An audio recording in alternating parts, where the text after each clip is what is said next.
India's number 1 varicose veins hospitals ఐబీసీను సంప్రదించండి. మీ నొప్పి లేని ప్రయాణాన్ని ప్రారంభించండి. హలో అండి, నేను మీ మాధురి. మీకు ఎటువంటి డౌట్స్ ఉన్నా డాక్టర్ గారి ద్వారా మీరు ఎటువంటి సొల్యూషన్స్ తీసుకోవాలన్నా కూడా కమెంట్ సెక్షన్లో కమెంట్ చేయండి. అండ్ దాన్ని నెక్స్ట్ వీడియోలో మేము ప్లాన్ చేస్తాము. అండ్ అలానే మనకు ఒక మెయిల్ ఐడి కూడా ఉంది, drspandana@gmail.com. సో మీది ఎలాబరేట్ చేసి మీ సమస్య ఏదైతే ఉందో అది సెండ్ చేసినట్లయితే సో దానికి తగ్గట్టుగా సొల్యూషన్ డాక్టర్ గారు ఇస్తారు. సో ఇప్పుడైతే ప్రతి ఒక్కళ్ళకి చాలా ఇంట్రెస్టింగ్ టాపిక్ అనే చెప్పాలి. ఎందుకంటే ప్రెసెంట్ సిచ్యువేషన్ అడాప్ట్ చేసేటట్టుగానే ఉంది టాపిక్. పెళ్లి చేసుకోవడానికి చాలా మంది యువత భయపడుతున్నారు. యువత అంటే 30 years లోపల యువత, కానీ ఇప్పుడు 35లో కూడా పెళ్లి చేసుకోలేని వాళ్ళ సంఖ్య పెరిగిపోతూ ఉంది. అంటే ఒక్కొక్కళ్ళది ఒక్కొక్క ఆలోచనలు చాలా విధాలుగా ఉంటుంది వాళ్ళని పోర్ట్రేట్ చేసే విధంగా. సో ఎందుకు ఇలా అవుతుంది? పెళ్ళి అంటే భయపడిపోతున్నారు, దానికి రీజన్స్ ఏంటి? అలాంటి భయాల నుంచి బయటపడడానికి మనం మైండ్ సెట్ లో ఏ విధంగా మనల్ని మనం మౌల్డ్ చేసుకోవాలి అనే విషయాలు మనకు తెలియజేయడానికి మనతో పాటు ఉన్నారు సైకియాట్రిస్ట్ స్పందన గారు. హాయ్ స్పందన గారు. హాయ్ మాధురి గారు.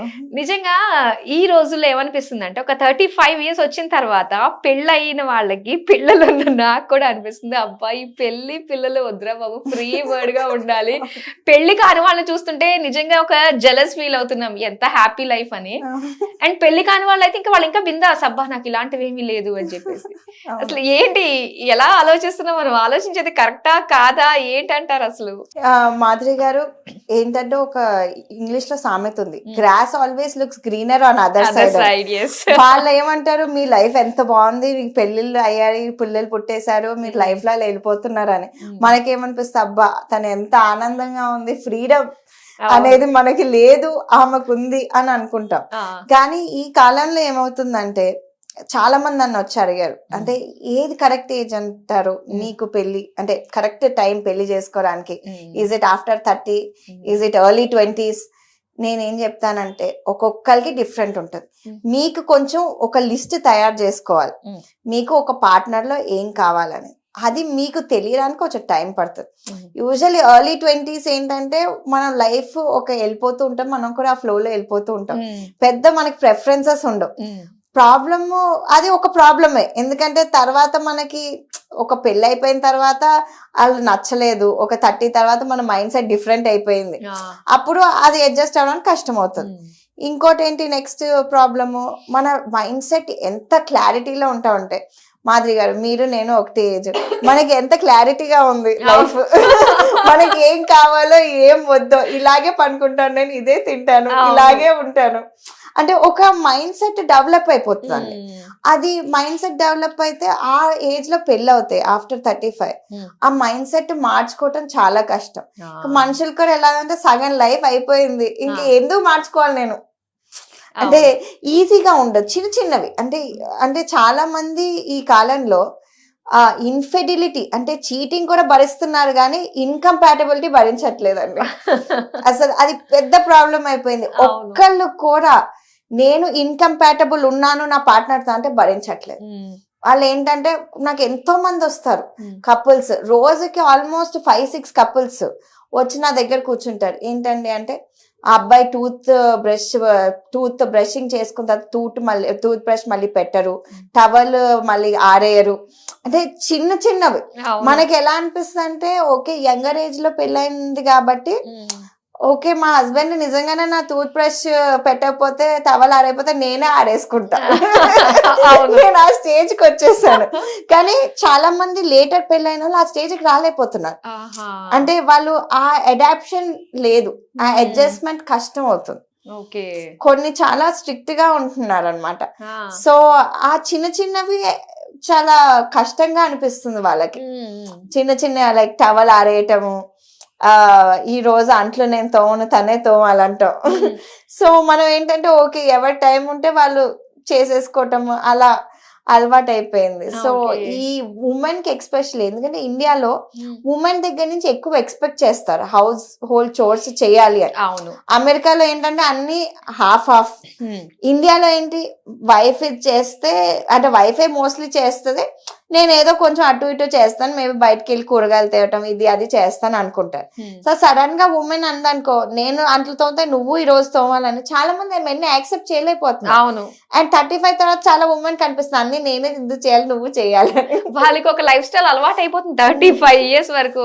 మళ్ళీ వాడికి వస్తే మళ్ళీ నేనేం మళ్ళీ మనం చేయలేకపోతున్నారు ఏ ఉమెన్ ఈ మధ్యన. ఎందుకంటే ఉమెన్ కి కూడా ఫైనాన్షియల్ ఫ్రీడమ్ వచ్చేసింది. అవును. ఉమెన్ మెన్ ఆల్మోస్ట్ ఈక్వల్ గా సంపాదిస్తున్నారు. సో ఏంటంటే ఓకే నేను ఈ ఇంట్లో పనులు నేనే ఎందుకు చేయాలి, అబ్బాయిలు కూడా కాంట్రిబ్యూట్ చేయాలి. ఓకే అది రీజనింగ్ కరెక్టే, కానీ అమ్మలు అలా పెంచాలి కదా అబ్బాయిల్ని చేసేటట్టు. అమ్మలు లాస్ట్ జనరేషన్ లానే పెంచారు పిల్లల్ని అబ్బాయిల్ని. వాళ్ళకి ఏం తెలీదు ఏం రాదు. ఇప్పుడు సడన్ గా చేంజ్ చేసుకోమంటే చేంజ్ చేసుకోలేరు. అదే అమ్మాయిలు యాక్సెప్ట్ చేయలేరు. సో ఇంకా ఎలాంటివి ఎక్స్పెక్ట్ చేస్తున్నారంటారు అమ్మాయిలు? ఒక 30 అంటే వెరీ కామన్ అయిపోయింది. పెళ్లి చేసుకోవాలంటే అట్లీస్ట్ ఏజ్ 30 రావాల్సిందే అని. సో మరి 30 years వాళ్ళకి అంటే అంత లేట్ గా పెళ్లి చేసుకోవడం వల్ల ఎలాంటి కాన్సిక్వెన్సెస్ వాళ్ళకి ఎదురవుతాయి అంటారు? మెయిన్ ఇవేనండి, చాలా ఇన్కంపాటబిలిటీ ఇష్యూస్. చిన్నవి అంటే యూనో పెద్ద పెద్దవి కూడా కాదు, మనకి అసలు వింటుంటేనే మనకు ఎర్లీగా పెళ్లిళ్ళు అయిపోయినాయి కాబట్టి అది ఓకే. మా హస్బెండ్ నిజంగానే ఎప్పుడు టవల్ తీయరు కదా అసలు ఓకే అది మనకి ఇంకా న్యాచురల్ గా అలవాటు అయిపోయింది. అంటే ఒక consequence of living with a person. మనం వాళ్ళు ఏం చేస్తారో ఏం చేయరో ఈ పాటికి మనకు తెలుసు. అది మనం న్యాచురల్ గా అడాప్ట్ చేసేసుకున్నాం. మనకి ఏంటంటే ఇప్పుడు 35కి వస్తే మనకి ఏంటంటే ఒక స్ట్రిక్ట్ రూల్స్ ఉన్నాయి చాలా మందికి. ఇలాగే ఉండాలి హస్బెండ్ అంటే, నాకు ఇది రెస్పెక్ట్ ఇవ్వాలి, ఇది ఇవ్వాలి, అది ఇవ్వాలి. ఎక్కడైనా వాళ్ళకి అది రాకపోతుంటే వాళ్ళు అడ్జస్ట్ అవ్వలేకపోతున్నారు. అంటే ఆ రూల్స్ అనేది చాలా ఎక్కువ అయిపోయింది. నాకు ఇంకోటి ఏమనిపిస్తుంది అంటే మీరు ఇలా చెప్పడంతో ఇప్పుడు ఎర్లీగా పెళ్లి చేసుకోవడం వల్ల స్టార్టింగ్ 2 years ఈ ఇన్కంపాటబిలిటీ అంతా కూడా ఏంటంటే కంపాటబుల్ అయిపోతుంది, అడ్జస్ట్ అయిపోతూ ఉంటాము. సో దానికి టైం తీసుకున్నా. ఇప్పుడు 30-35 చేసుకున్నారంటే ఒక 2-3 years ఆ అడ్జస్ట్మెంట్ కి ఒకళ్ళొకళ్ళు అర్థం చేసుకోవడానికి, ఇంకా ట్రావెల్ అవుతూ కూడా కొన్ని గొడవలు, ఈ తలనొప్పిని ఈ న్యూసెన్స్ నాకు అవసరమా అని చెప్పేసి చాలా మంది చేసుకోవట్లేదేమో అనిపిస్తుంది. ఏమంటారు? అంటే చాలా మందికి అదే ఉంది. అంటే ఇప్పుడు వరకు చేసుకోలే హ్యాపీగానే ఉన్నాం, ఏముందో 10 ఏళ్ళు ఇలా చేసేస్తే మేము ముసలోళ్ళం అయిపోతాం కదా, లైఫ్ సెట్ అయిపోతుంది అనే ఒక దీంట్లో ఉన్నా. అండ్ మీరు చూస్తే నేను కాలిఫోర్నియా US లో స్కూల్ చదివాను. మా స్కూల్ నుంచి నా ఏజ్ వాళ్ళు అసలు ఎవరికి పెళ్లిళ్ళు కాలే. Only 10% are married from my school of almost 300-400 people. ఇప్పుడు మళ్ళీ వెంటనే మా MBBS క్లాస్మేట్స్ తో ఇక్కడ ఇండియాలో కంపేర్ చేసుకుంటే ఇప్పుడు ఆల్మోస్ట్ అందరికి పెళ్లిళ్ళు అయిపోయి. Almost like 99% are married. అంటే 10% to 99%. అంటే వెస్టర్న్ కంట్రీస్ లో ఈ ట్రెండ్ ఆల్రెడీ నడుస్తుంది, పెళ్లిళ్ళు చేసుకోకపోవటం ట్రెండ్. ఇప్పుడే ఇండియాలో మనకి స్టార్ట్ అవుతుంది. నాకు తెలిసి నెక్స్ట్ జనరేషన్ లో అందరు కంటిన్యూ అవుతారు. ఓకే. అంటే కొంతమంది ఏమంటారంటే ఇప్పుడు పెళ్లిళ్ళు చేసుకోకపోవడానికి మా ఫ్యామిలీ బ్యాక్గ్రౌండ్ కరెక్ట్ గా లేదు, మా అమ్మ నాన్న ఎప్పుడు కొట్టుకుంటూ ఉంటారు, వాళ్ళు చూసే నాకు అసలు పెళ్లి మీద ఇంట్రెస్ట్ అయిపోయింది అని చెప్పేసి అనుకుంటారు. అంటే వాళ్ళకి చేసుకోవాలనుకున్నా వాళ్ళకి ఆ భయం అన్నది మమ్మీ డాడీని చూసి అమ్మో నా లైఫ్ కూడా ఇలా అవుతుందా అన్న భయంతో ఉంటూ ఉంటారు. వీళ్ళని ఎలా మరి ఓవర్కమ్ చేయొచ్చు అసలు? అండి చాలా మంది అగైన్ ఇలా పెళ్లి చేసుకోవట్లేదు మా కిడ్స్ అని పేరెంట్స్ తీసుకొస్తారు కిడ్స్ ని. చాలా మంది ఇదే చెప్తారు రీజన్, మా ఫ్యామిలీ బ్యాక్గ్రౌండ్ బాగాలేదు, మా పేరెంట్స్ ఎప్పుడు కొట్టుకుంటున్నారు, మా అంకుల్స్ ఆంట్స్ కూడా అంటే ఇలా అమ్మాయిలు ఎక్కువ ఉంటారు ఈ భయం పడేవాళ్ళు. అమ్మాయిలోన మా అంకుల్స్ కూడా ఎప్పుడు వాళ్ళ వైఫ్స్ కి రెస్పెక్ట్ ఇవ్వలేదు, ఉమెన్ కి రెస్పెక్ట్ ఇవ్వలేదు, నాకు ఇప్పుడు పెళ్ళి అవుతే నాకు అలా అవుతే నాకు వద్దు అని. బట్ ఏంటంటే మేమేం చెప్తామంటే అందరూ ఈక్వేషన్ ఒకలాగా ఉండదు. అంటే ఒక్కొక్కళ్ళకి డిఫరెంట్ ఉంటది, ఒక్కొక్క ఫ్యామిలీ డిఫరెంట్ ఉంటది, ఒక్కొక్క రిలేషన్షిప్ కూడా డిఫరెంట్ ఉంటుంది. సో ఏంటంటే మీరు ఒక పర్సన్ ని పెళ్లి చేసుకోవాలని మీరు పెళ్లి చేసుకోవాలని భయపడుతుంటే కొంచెం టైం తీసుకోండి అవతల పర్సన్ ని తెలుసుకోవడానికి. వాళ్ళ అయిష్టాలు ఏంటి, వాళ్ళు మీతో ఎలా సెట్ అవుతారు, మీకు కావాల్సినవి. నేను ఏం చెప్తానంటే ప్రతి ఒక్క పర్సన్ కి ఇలా భయపడుతున్నా 3 things మోస్ట్ ఇంపార్టెంట్ థింగ్స్ మీకు కావాలి ఒక మ్యారేజ్ లో అని రాసుకోండి. ఓన్లీ 3, 10 ఉండకూడదు.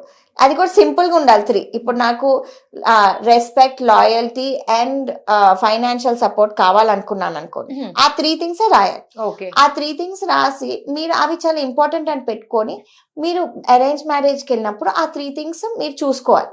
ఈ 3 థింగ్స్ స్టిక్ అవుతున్నాయి, మళ్ళీ నెక్స్ట్ మీరు చూసుకోవాలి ఇంకా ఎన్ని కావాలి, అంటే ఎన్ని నేను కావాలనుకుంటున్నాను, ఎన్నెన్ని వచ్చినాయి. కానీ మోస్ట్ ఆఫ్ ద థింగ్ ఏంటంటే అండి, మీకు 50 to 70% మీరు కావాల్సిన పెద్ద లిస్ట్ లో మ్యాచ్ అయ్యి ఆ 3 థింగ్స్ ఉంటే మీరు మ్యారేజ్ కి ప్రొసీడ్ అవ్వచ్చు. ఓకే, పెద్ద లిస్ట్ వద్దు, చిన్న లిస్టే ముద్దు. అవును. 3 థింగ్స్ రాసుకోండి, అది ఉన్నాయి అంటే కొంచెం వేరే థింగ్స్ కూడా మీరు కాంప్రమైజ్ అవ్వాలి అంటే చూసుకొని కాంప్రమైజ్ అయ్యి పెళ్లి చేసుకోండి, ఎందుకంటే అందరిలో అన్ని ఉండవు, ఇంపాసిబుల్. నిజంగా పెళ్లి చేసుకోండి అమ్మా, మంచిది అనడానికి కూడా నాకు భయం వేస్తూ ఉంది. ఎవరి లైఫ్ వాళ్ళది. సో మీ ఐడియాస్ తగ్గట్టు లైఫ్ ని ఎలాగా ముందుకు వెళ్ళాలి, మీ జర్నీ ఎలా మీరు ప్లాన్ చేసుకోవాలనుకుంటున్నారో అలానే ప్లాన్ చేసుకోండి. సో భయపడుతూ, అంటే మా అమ్మ నాన్న వల్ల, మా అత్తలు మామల వల్ల మేము ఇలానే అయ్యాము అనుకున్నప్పుడు మాత్రం, సో మేడం చెప్పినట్టుగానే ఆ లిస్ట్ ఒకటి ఉంటుంది కదా, పెద్ద లిస్ట్ కాదు, చిన్న లిస్టే ముద్దు, దాన్ని ఫాలో అవ్వండి. So thank you so much స్పందన గారు. థ్యాంక్ యూ మాధవి గారు.